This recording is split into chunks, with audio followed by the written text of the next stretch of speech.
pone con Dios por estar aquí en esta escuela de amor, en este hogar de bendiciones que es el Centro de Estudios Espíritas Sin Fronteras, un templo de oración, un taller de trabajo. No voy a decir un hospital, porque donde se da el trabajo existe la salud. Así que muchas gracias a todos por estar aquí. Pensamos en este tema a raíz de una vieja polémica que se ha venido reavivando medio espírita sobre la imagen con la que deberíamos presentar el espiritismo a la sociedad. Y nos ha venido a la mente en varias ocasiones que la característica distintiva del espiritismo es que consuela a los afligidos, a los que sufren, a los que tienen necesidad de justicia, a los que buscan o tienen falta de entendimiento. Esta polémica radica en la idea controvertida de si el espiritismo es religioso, es religión o simplemente es científico. Así que el tema es complejo. El tema de la religión no es una cuestión baladí. Sigue creando disputas y divisiones en nuestro mundo. Así que plantearnos qué nos da la religión y qué nos da la filosofía a nuestras vidas, pues no está exento de sentido verdaderamente, ya que el ser humano, si le caracteriza algo, es esta búsqueda de sentido. Y el buen sentido fue expresado por Allan Kardec, como sabéis, cuando nos dio la definición del espiritismo. Definición que podemos encontrar o podéis encontrar en ese opúsculo que es el espiritismo y que os invito a que releáis. Podemos decir que la doctrina espírita es una ciencia. Es la ciencia del espíritu, de consecuencias filosóficas y morales. Y la moral más sublime que tenemos, que tiene la humanidad, es la moral de Cristo. El código ético y moral que entraña el propio Evangelio. Y el Evangelio, dentro del espiritismo, es esa piedra de toque que nos garantiza no solo nuestro equilibrio, sino el sentido cierto de nuestro rumbo en el conocimiento. Así que lo que pretendemos con esta charla de hoy es identificar verdaderamente el espiritismo como el consolador que prometió Jesús y que como tal es el Cristo de vuelta. Entonces, ¿qué hay que entender con esta expresión, el Cristo de vuelta? ¿En verdad anunció Jesús su segunda venida? ¿En qué condiciones se produciría en el caso de que así fuera? ¿Qué señales indicarían tal acontecimiento si las hubiera?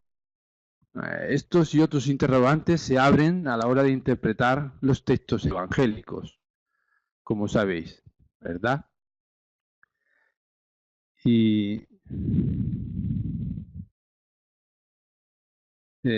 podemos ver en distintos textos del Nuevo Testamento, hay algunas referencias, Mateo, los tesalonicenses, los corintios, que Cristo vendrá con gran voz de trompeta, con trompeta de Dios, se tocará la trompeta, hay distintas expresiones con relación a este momento, ¿verdad? Y encontramos en el prefacio del Evangelio según el Espiritismo una instrucción que está firmada por el Espíritu de verdad, en la que constatamos que las grandes voces del cielo, nos pone ahí concretamente, que resuenan como el son de la trompeta, como un inmenso ejército se pone en movimiento en el momento que reciben la orden. Y semejantes estrellas que caen del cielo acuden a iluminar la ruta y a abrir los ojos a los ciegos. Encontramos una correspondencia que nos ha sorprendido y que no consideramos azarosa, y en la que podemos apreciar el auténtico carácter del espiritismo de manera esencial. No tiene confusión, ¿verdad? Bueno, yéndonos al sentido etimológico de las palabras, la noción de la segunda venida de Cristo a la tierra deriva de la palabra griega parusía. Es un término que proviene del verbo pareimi, que significa presencia o estar presente, aunque en sentido figurado representa la idea de venida o de llegada. En el Nuevo Testamento griego se utiliza con ese sentido escatológico de segundo advenimiento de Cristo. Al final del siglo XIX, el uso de este término, parusía, fue resucitado con el desarrollo del preterismo, que es una variación de la escatología cristiana. Y ello fue a partir de la publicación de una obra de un autor que, interesado por esta cuestión, ¿no?, hizo una obra con este mismo título, La Parusía, ¿no? La segunda venida fue anunciada de manera concreta, además, por otro personaje, William Miller. Era un predicador laico, bautista, considerado el fundador del movimiento adventista en Norteamérica. Y Miller anunció la segunda venida para octubre de 1844. Esto fue a partir del estudio de las profecías de Daniel. Pero este acontecimiento no se cumplió y pasó a denominarse como el Gran Chasco, ¿no? Fue conocido como el Gran Chasco. Y ello dio origen entonces al surgimiento de varios grupos religiosos, como son los adventistas del séptimo día y los testigos de Jehová.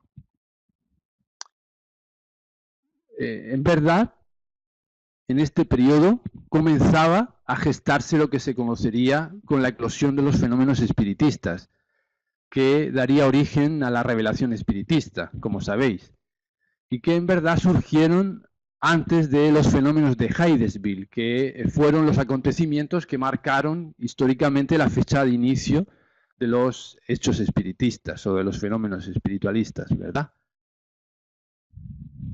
Bueno, esto es un punto intuitivo, ¿no?, de aproximación a esta fecha y a esta realidad del acontecimientos de los fenómenos espiritistas. Bueno, Jesús cumplió muchas de las profecías otorgadas al Mesías. Sin embargo, hay algunas que no se han cumplido, y de ahí esta consideración, ¿no?, de la segunda venida del Cristo, que será para el cumplimiento de estas profecías que no se han cumplido, ¿no? En la primera fue considerado como el siervo sufriente, y en la segunda consideran que será el rey conquistador. Por esto aquí hemos puesto esta iconografía que representa esta idea, ¿no? Entonces, ¿qué debemos entender realmente por la segunda venida de Cristo? ¿Es posible que Cristo venga una segunda vez a la tierra, realice una segunda presencia reencarnatoria para el cumplimiento de la ley? Nosotros pensamos que podríamos comparar este acontecimiento con aquella revelación de Jesús sobre la venida de Elías primero, en el cumplimiento de la profecía de Malaquías.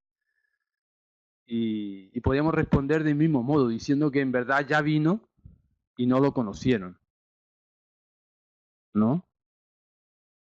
Pero, en efecto, pensamos que Cristo ya vino, y además para quedarse con nosotros de manera definitiva. Escogido en el Evangelio de Juan, en el capítulo 14, cuando nos ofrece las palabras de esperanza proferidas por el Maestro a los apóstoles. Cuando nos dice: si me amáis, guardad mis mandamientos, y yo rogaré al Padre para que os envíe otro Consolador, el Espíritu de verdad, para que permanezca con vosotros para siempre.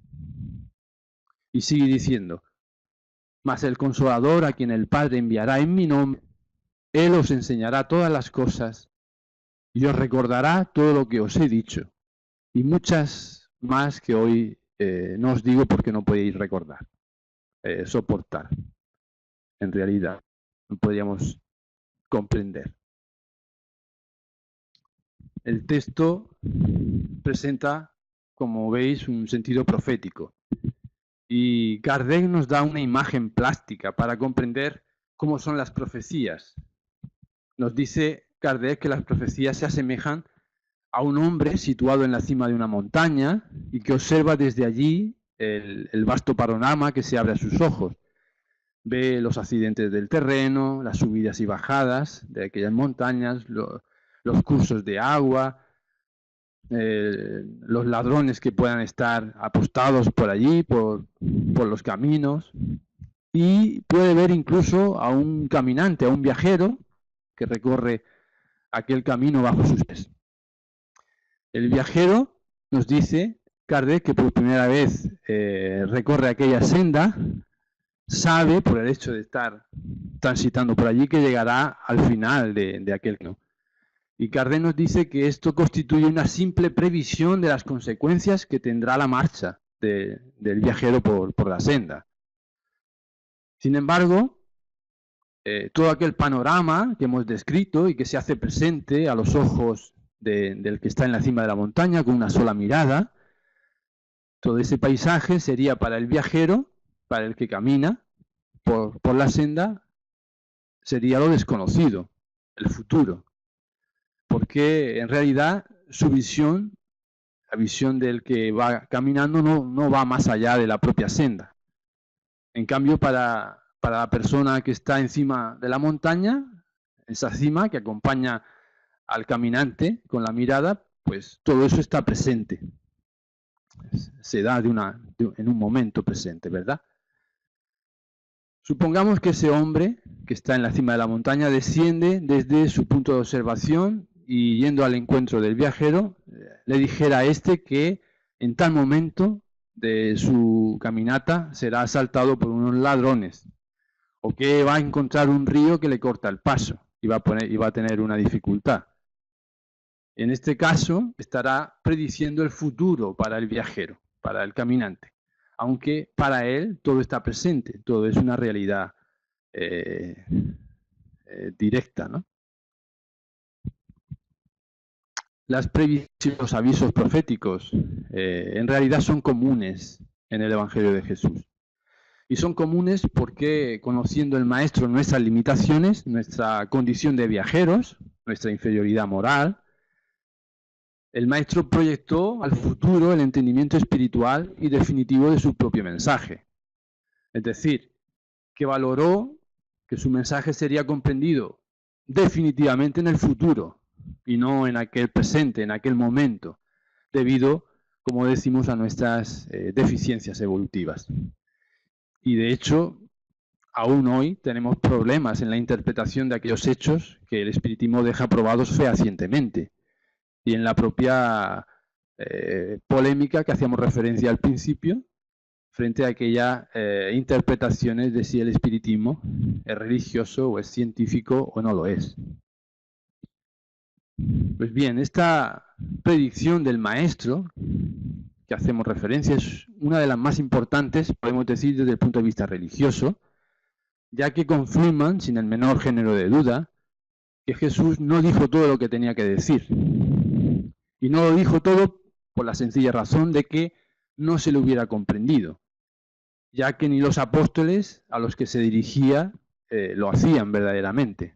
En muchas ocasiones los apóstoles le preguntaban al Maestro por el entendimiento de lo que enseñaba, que les contara el sentido profético o el sentido más profundo de aquellas parábolas que les narraba, ¿verdad?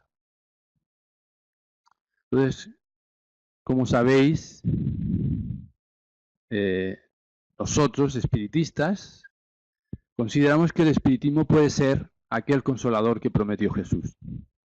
Y no lo hacemos de manera gratuita, sino porque en verdad el espiritismo cumple las condiciones del consolador que anunció Jesús y que se recoge en el Nuevo Testamento, como estamos viendo. Y algunas de esas condiciones son las que ponemos aquí, que no se trata de una doctrina individual, ni es el producto de una mente encarnada, nadie puede otorgarse su fundación, El espiritismo no es de Kardec, ¿verdad?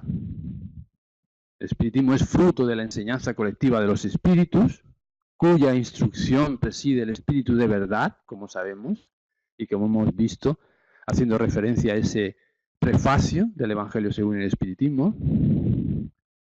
No suprime nada del Evangelio, antes bien lo completa y lo clarifica, y lo hace con el auxilio de nuevas leyes que, conjugadas a las reveladas por la ciencia, llegada a nuestro grado de madurez, pues hace que se comprenda lo que antes era ininteligible y que además admitamos la posibilidad de aquello que la incredulidad consideraba inadmisible o maravilloso.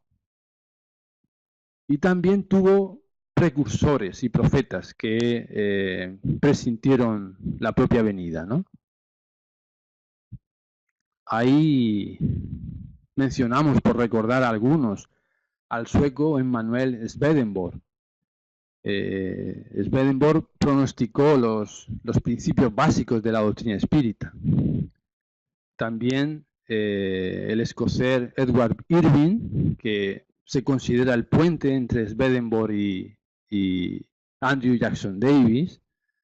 Él desarrolló estudios dirigidos a las manifestaciones espirituales y creía que eran originadas por el Espíritu Santo. Y otro nombre que requeriría estudio aparte es Andrew Jackson Davis, como decimos. Davis es considerado como el precursor del espiritismo en América, y en un libro, en uno de los libros que elaboró, Principios de la Naturaleza, él ahí prevé el advenimiento del espiritismo como una doctrina y como práctica mediúnica, ¿verdad? Entonces, estos hombres, entre otros, fueron precursores del espiritismo y marcaron una fase importante en la historia, porque prepararon la atmósfera psíquica y favorecieron a través de los acontecimientos de sus propias vidas el entorno idóneo y necesario para el posterior desarrollo de la doctrina espírita, ¿verdad? Otra condición que cumple el espiritismo como consolador es que por su fuerza moralizadora prepara el reinado del bien en la tierra. Y con esto hay que entender el momento en el que dejamos penetrar al Cristo en nuestros corazones y hacemos evidente su profecía. Nos atrevemos a decir que uno de los elementos que nos faltaba para el cumplimiento de la promesa de Jesús es este: dejar que la doctrina adentre en nosotros, permitir que nos transforme, como sucedió con Saulo, dejando que nuestra conciencia se conjugue con la conciencia crística, y estableciendo de esta forma el reino de Dios en nuestros corazones. Ahí consideramos que está de vuelta el Cristo, y para siempre se hace presente. En verdad, consideramos que es lo que nos mostró Jesús cuando nos dijo que somos dioses y que haremos todo lo que Él hace y mucho más, si queremos. La promesa de Cristo de enviar otro consolador se debe al hecho de que la humanidad no había madurado lo suficiente para entender la verdad que nos traía, para entender la esencia y la verdad que estaba contenidas en sus enseñanzas, ¿no? El advenimiento del Consolador, que también sabemos, como sabemos, se le denomina Espíritu Santo o Espíritu de verdad en el propio texto de Juan, tiene un doble objetivo. Por un lado es explicar la propia enseñanza de Cristo y hacernosla recordar, y no de forma literal como sucedió a lo largo de los siglos, sino en espíritu y verdad. Es decir, con aquella transformación de nuestra conciencia que nos permite actuar en conformidad a la ley de amor, podemos decir, como expresión de la sabiduría y de la bondad de Dios en nosotros mismos como creación de Él. En la expresión Espíritu Santo, que está citado en el propio texto de Juan, en primer lugar, tiene un significado espírita específico, no tiene nada que ver con la teología cristiana.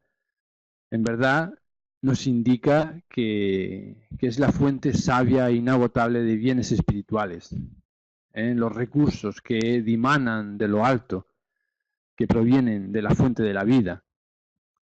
Y la otra expresión, la del Espíritu de verdad, indica que el Consolador interpreta correctamente las enseñanzas de Cristo, es decir, las interpreta según el entendimiento espiritual.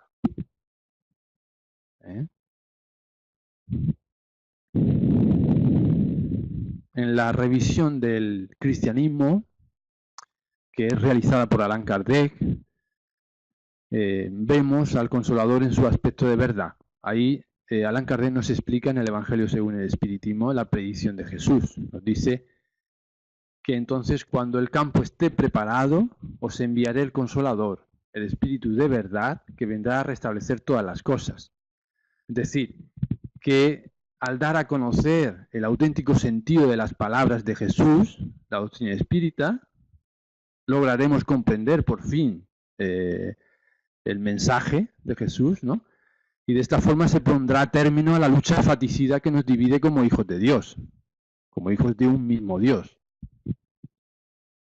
Y nos explica ahí Kardec que finalmente cuando estemos cansados de un combate sin salida, que solo trae desolación, perturbación, incluso en el seno de las familias, pues reconoceremos dónde residen nuestros verdaderos intereses y entonces haremos, ¿no?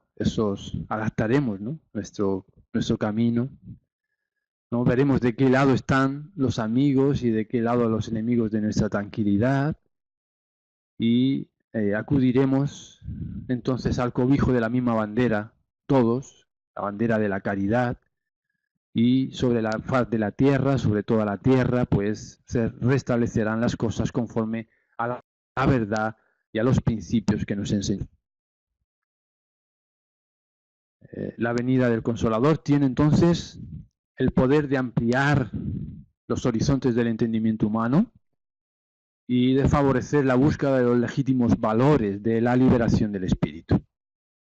Y esto lo caracteriza el espiritismo, ¿no? Podemos vislumbrar el espiritismo, en realidad es consustancial al mensaje cristiano porque explica y revive las enseñanzas del Evangelio. La doctrina espírita levanta el velo que cubre el entendimiento de las parábolas y de las enseñanzas de Jesús. Las ofrece de manera distinta. Así que el espiritismo viene a cumplir en el tiempo señalado la promesa de Cristo. Y el Espíritu de verdad preside ese establecimiento, como hemos visto al principio, señalando el prefacio del Evangelio según el Espiritismo, que está firmado por el propio Espíritu de verdad. Y este llamamiento es que es el propio de Jesús que nos dirige a la observación de la ley, ¿no? Y esclarece todos los hechos, haciendo que se comprenda aquello que Cristo solo expresó por medio de parábolas. Entonces el espiritismo viene para abrir los ojos y los oídos, porque habla sin metáforas, sin alegorías. La doctrina espírita hace resurgir el mensaje cristiano de forma clara y distinta, como hemos dicho. Y nos enseña en realidad cómo aplicarlo en nuestra vida diaria, en nuestra vida de relación, sin utilizar símbolos, sin utilizar metáforas, sino de manera completamente actual a nuestra necesidad de hoy. Y el espiritismo es considerado el Consolador prometido porque su mensaje, siendo de fácil entendimiento, está destinado para todo el mundo, para todas las personas sin excepción. Y como sabemos, al mismo tiempo consuela, ampara, auxilia, esclarece, ¿no? A todos aquellos que pasan por situaciones difíciles, por aflicciones. Todos nosotros pasamos por situaciones aflictivas o que buscamos entendimientos espirituales, ¿no? Y por eso nos dirá Kardec también finalmente que el espiritismo consuela por el esclarecimiento que nos ofrece. Y el conocimiento que nos ofrece nos aclara sobre las causas de los sufrimientos. Sufrimientos que entiende el espiritismo como crisis saludables que traen consigo la curación y la depuración y que asegurarán la felicidad, nuestra felicidad en existencias futuras. Y nos señala además el destino de la tierra en la que espiamos nuestro pasado. Y nos da la clave para comprender muchos interrogantes de por qué sufrimos y encontrar sentido a ese sufrimiento. De este modo, entonces, el espiritismo realiza lo que Jesús ha dicho acerca del Consolador prometido. Nos ofrece el conocimiento de las cosas que hace que el hombre sepa de dónde viene, hacia dónde va, por qué está en la tierra. Llama a los verdaderos principios de la ley de Dios y nos consuela por medio de la fe y de la esperanza. Y enseña más, nos enseña que las personas que yerran, que cometen errores, no deben ser juzgadas, sino que deben ser amparadas, porque precisan recibir el alivio necesario para saber superar las pruebas de la vida y no ahogarse mucho más en ellas. Entonces nos muestra la solidaridad de los seres de este mundo y de todos los seres de todos los mundos entre sí. Este nombre, Consolador, en verdad encierra toda una revelación. El Cristo preveía que tendríamos necesidad de consuelo y que serían insuficientes las verdades que haríamos por nosotros mismos fundando determinadas creencias, determinados conocimientos, ¿verdad? Entonces, nunca el Cristo fue tan claro como lo fue con estas últimas palabras a las que no se le ha prestado la suficiente atención. Quizás porque se ha tratado de evitar esclarecerlas o profundizar en aquel sentido profético, ¿no? Bueno,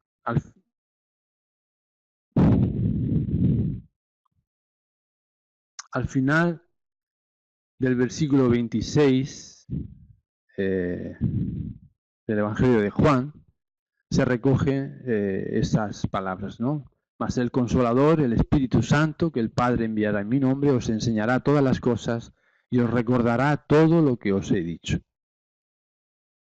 Este registro hace referencia a la edad del Consolador, pero no nos dice cuándo. No explica la época exacta, porque tal acontecimiento dependería del grado de madurez espiritual que deberíamos alcanzar, que tuviera la humanidad. Y entonces estaba en el aire, ¿no? No sabemos. Pero ese momento se dio. El Consolador prometido llegó al plano físico en la segunda mitad del siglo XIX, en Francia, como sabemos, por medio del trabajo incansable de numerosos médiums. Y fue codificado bajo la coordinación de Allan Kardec, cuyo nombre propio era Hippolyte Léon Denis Rivail, como sabéis, un espíritu superior, encarnado, que formaba parte de la falange del espíritu de verdad, y organizó en un corpus doctrinario la enseñanza dada por los espíritus superiores, la doctrina espírita. Y esta doctrina se encuentra de manera completa en la obra que conocemos como el Libro de los Espíritus, que fue publicado en su primera edición en París el 18 de abril de 1857. A partir de su publicación se inició una nueva era, la era de luz y de esperanza del Espíritu, que nos dio a conocer de manera fehaciente quiénes somos, qué hacemos aquí, en la tierra, cuál es el sentido de nuestra existencia, el sentido de la vida, del sufrimiento. En fin, nos descubrió cuál es nuestro origen y nuestro destino. Y del mismo modo que el Cristo dijo que no vino a destruir la ley, sino a darle cumplimiento, el espiritismo dice que no viene a destruir la ley cristiana, sino a cumplirla. porque no enseña nada que sea contrario a lo que Cristo enseñó, sino que más bien lo desarrolla. Es decir, completa y explica en términos claros para todo el mundo lo que fue dicho de forma alegórica. Por ello, el espiritismo viene a realizar en los tiempos señalados, como hemos dicho, lo que Jesús había anunciado y a preparar el cumplimiento de las cosas futuras. Con lo cual, el espiritismo es obra de Cristo y que Él mismo preside, así como preside lo que también anunció, la regeneración que se está operando y que prepara el advenimiento del reino de Dios en la tierra.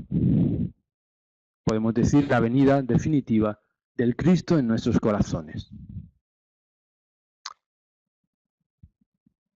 El espiritismo, efectivamente, podemos decir, insistimos, ¿no?, que llegó en el momento adecuado, ¿no? Y aquel momento fue el del conocimiento técnico y científico y moral que la humanidad alcanzó, ¿no?, una cota mucho mayor de discernimiento que hizo posible entonces la implementación de aquella realidad, ¿no?, podemos decir, de la fe raciocinada. Y puede ser comprendido como la manifestación de la misericordia divina también, porque, como nos dice Manuel, no solo es el consolador de la humanidad, sino todo un movimiento liberador de conciencias y de corazones. Esto nos dice Manuel respecto al espiritismo. Bueno, este os enseñará todas las cosas. Nos indica el carácter dinámico y actual de las orientaciones espíritas, porque siempre que los médiums se mantienen en buena sintonía con los orientadores de la vida mayor, recibiremos continuos y renovados esclarecimientos. Y ahí tenemos todas las obras mediúnicas que hemos recibido en los 160 años del espiritismo, obras traídas por las manos de abnegados misioneros espiritistas como son Chico Xavier, Ivonne de Pereira, Divaldo Franco, Raúl Teixeira y otros muchos que no mencionamos, pero que han contribuido grandemente, verdaderamente, ¿no? Hoy es el aniversario de la desencarnación de Ivonne Amaral Pereira. Hoy haría años, tal día como hoy, ¿no? Bueno, hay también otra frase ahí, os hará recordar todo. Todo lo que os he dicho, nos decía, ¿no? En verdad es una referencia explícita a la necesidad de estudiar el Evangelio a la luz del Consolador prometido, es decir, a la luz del espiritismo. El conocimiento de los postulados espíritas nos ofrece los recursos para el entendimiento completo del mensaje de Cristo. No tiene sentido querer comprender el Evangelio solamente en el sentido literal. Es necesario captar la esencia, su significado espiritual y atemporal, como propone la propia doctrina espírita. Entonces, la palabra de Jesús, sometida a la mirada espírita, se desdobla en cada fragmento y favorece un mayor y un entendimiento más amplio, ¿no? Ahí tenemos también la serie Fuente Viva de Manuel, por nombrar un recurso que nos esclarece respecto como iba a decir, en plan de migajas, ¿no? Pero en el sentido, no en el sentido despectivo, sino grandioso, ¿no?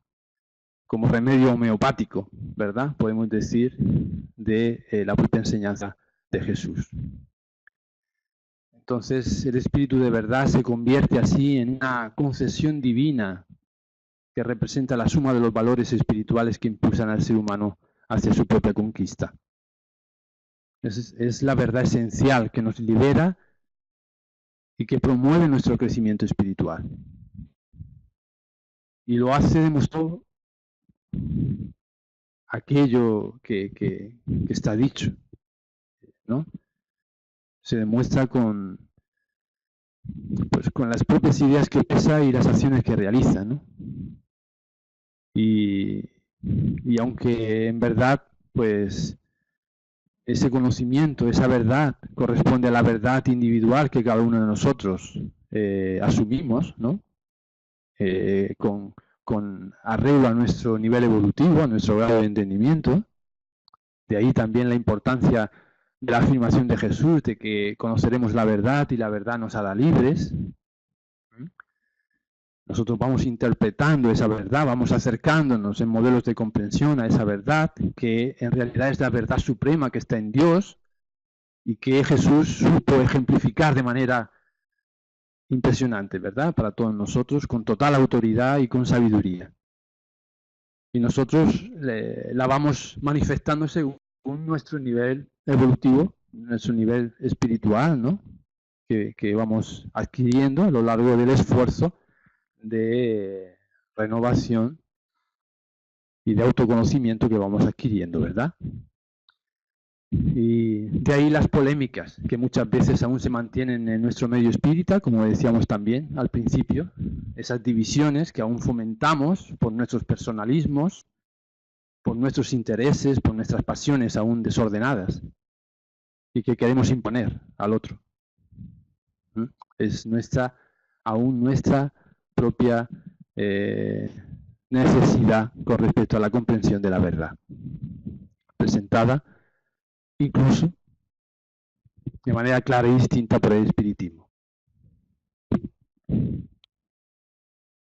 No hemos entendido todavía que el espíritu de verdad no habla de sí mismo, sino que nos revela la obra divina, intermediada por los instrumentos mediúnicos de todos los tiempos, ¿no? Por aquellos que se mantuvieron o se mantienen sintonizados con los valores sublimes de la vida. No hemos llegado a captar esta comprensión, ¿no? Esta esencia.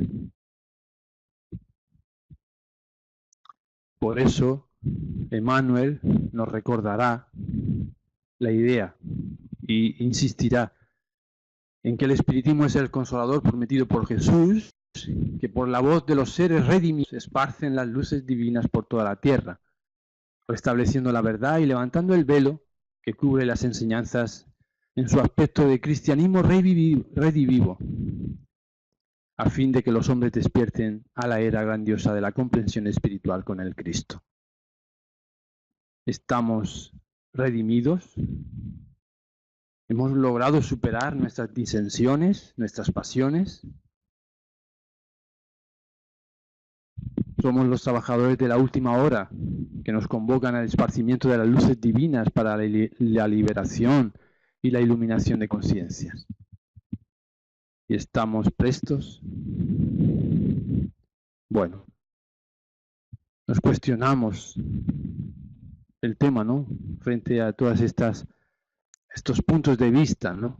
que tenemos aún y que favorecen en la confusión de todos aquellos hermanos nuestros que aún están en la trilla de el entendimiento espiritual. Así pues, para concluir, para terminar nuestra charla,